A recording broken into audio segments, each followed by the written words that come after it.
तुम्हें कितनी बार बताया है, मेरे तैयार होने से पहले मेरा नाश्ता तैयार हो जाना चाहिए। शादी के 25 सालों बाद भी मुझे क्यों बार बार एक ही बात बतानी पड़ती है रमा। तुम्हें क्या है, तुम तो आराम से घर पर रहोगी, मुझे काम पर जाना पड़ता है। तुम हो कि हमेशा बेवकूफ़ों जैसी हरकत करती हो। अगर तुम यह जानबूझकर करती हो तो याद रखना, मुझसे बुरा कोई नहीं होगा। आज भी प्रशांत का पारा चढ़ा हुआ था। इन कटु शब्दों में अपना गुस्सा उतारते हुए, गीला तौलिया कुर्सी पर फेंकते हुए प्रशांत गुस्से से रमा की तरफ देखने लगा। रमा के लिए प्रशांत का यह बेवजह का गुस्सा कोई नई बात नहीं थी। वह महीने में 3-4 बार ऐसे ही रमा पर बरस पड़ता था। पहले पहल रमा उसका विरोध किया करती थी, लेकिन जब कई सालों तक प्रशांत में कोई बदलाव नहीं दिखा तो रमा ने खुद को ही बदल दिया। अब प्रशांत के कुछ भी कहने से रमा को कोई फर्क नहीं पड़ता था। प्रशांत की हर बात को वो चुपचाप सिर नीचे झुकाए सुन लेती थी। शादी के पहले 5 साल तक रमा ने पूरी कोशिश की थी कि प्रशांत को बदला जाए, लेकिन फालतू का गुस्सा करना और बाद में रमा को भला बुरा कहना, यह मानो जैसे उसकी आदत बन गई थी। कोई भी वाद विवाद होता तो प्रशांत सीधा रमा को बोल देता, अगर मैं तुम्हें अच्छा नहीं लगता तो क्यों नहीं चली जाती अपने मायके, क्यों रहती हो मेरे साथ। इतना सब कुछ होने के बावजूद रमा प्रशांत के साथ रहती थी, क्योंकि उसे अपनी बेटी की फिक्र थी। और वह जाती भी तो कहाँ, अपने बूढ़े हो चुके माँ बाप को इस उम्र में परेशान करना वह नहीं चाहती थी। समाज और लोग क्या कहेंगे, यह भी तो उसे देखना था। वह इतनी पढ़ी लिखी भी तो नहीं थी कि खुद जाकर कोई नौकरी कर सके और अपना और अपनी बेटी का पालन पोषण कर सके। रमा को अब अपनी फिक्र नहीं थी, उसको फिक्र थी तो बस अपनी शायद शादी लायक हो रही बेटी की। रमा नहीं चाहती थी कि पति पत्नी की झगड़े की वजह से काव्या डिस्टर्ब हो। काव्या की पढ़ाई पूरी हो चुकी थी, उसके लिए अब शादी के रिश्ते आने लगे थे। कई रिश्तों को काव्या ठुकरा चुकी थी। 2-3 महीने बाद एक अच्छा रिश्ता आया। रिश्तेदारों और पहचान के लोगों ने भी लड़के के बहुत गुणगान किए थे। प्रशांत एक शाम अपनी बेटी के पास बैठकर उसे बताने लगा, काव्या, बहुत अच्छा लड़का है, पढ़ा लिखा है, बड़ा घर है, बहुत अच्छी नौकरी है। ऐसे रिश्ते बार बार नहीं आते बेटा, इस बार मना मत करना। काव्या अपने पिता से ज़्यादा बात नहीं करती थी, शायद डरती थी या शायद नफरत करती थी। लेकिन आज वो अपनी पूरी हिम्मत इकट्ठा कर बोली, मुझे अभी शादी नहीं करनी है पापा, मैं नौकरी करना चाहती हूँ, खुद अपने पैरों पर खड़ा होना चाहती हूँ। हाँ, तो उसमें क्या बड़ी बात है, मैंने लड़के से बात की है, वह तुम्हें किसी बात के लिए नहीं रोकेगा। तुम शादी के बाद भी नौकरी कर सकती हो, वह तुम्हें नौकरी के लिए परमिशन दे देगा। प्रशांत बोला, मेरा नौकरी करना या ना करना उसकी परमिशन पर क्यों डिपेंड है पापा? काव्या ने पूछा। मैं कह रहा हूँ ना, तुम्हें किसी भी चीज़ की कमी नहीं होगी वहाँ।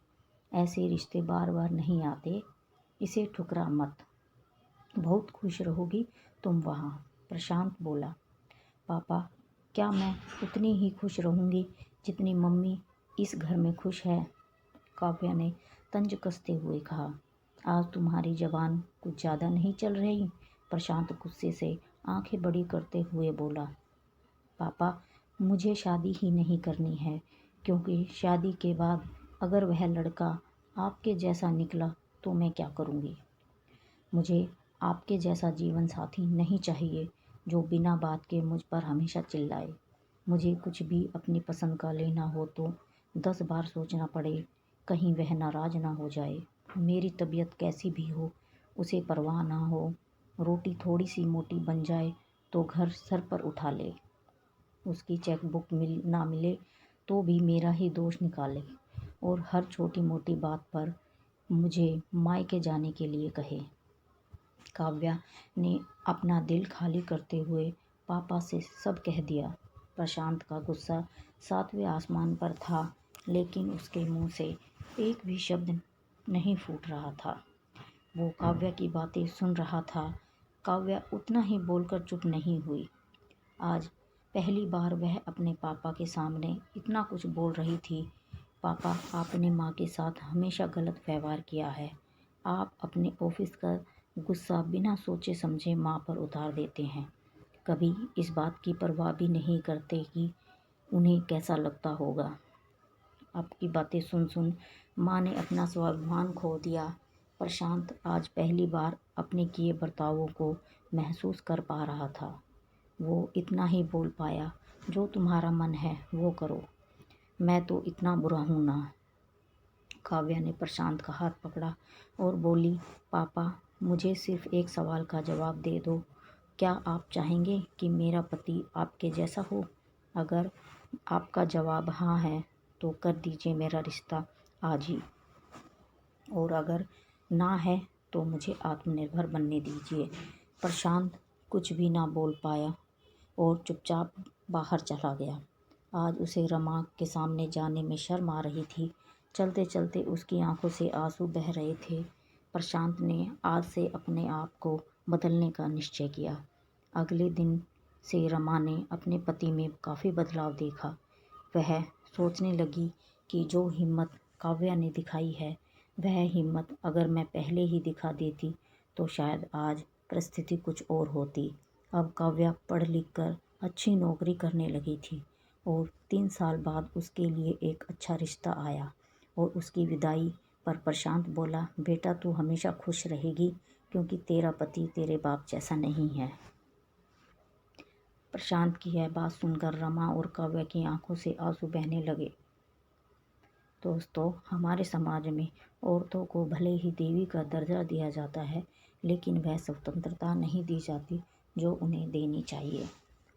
उन्हें बचपन से ही बताया जाता है कि वह पराया धन है। स्कूल से आने में देर हो जाए तो पिटाई मिलती है। मोबाइल पर बातें करते हुए दिख जाए या खिड़की से झांकते हुए दिख जाए तो शक किया जाता है। माँ बाप का घर तुम्हारा नहीं है, पति का घर ही तुम्हारा घर है। जीवन भर यह बातें बता बता कर उन्हें ससुराल भेज दिया जाता है और एक दिन किसी छोटे मोटे झगड़े में ससुराल वालों से उन्हें सुनना पड़ता है कि इस घर को छोड़ दो और मायके चली जाओ। अब आप ही बताओ दोस्तों, ऐसी स्त्रियों का सच्चा घर कौन सा है? आखिरकार वह किस घर को अपना कहें? धन्यवाद।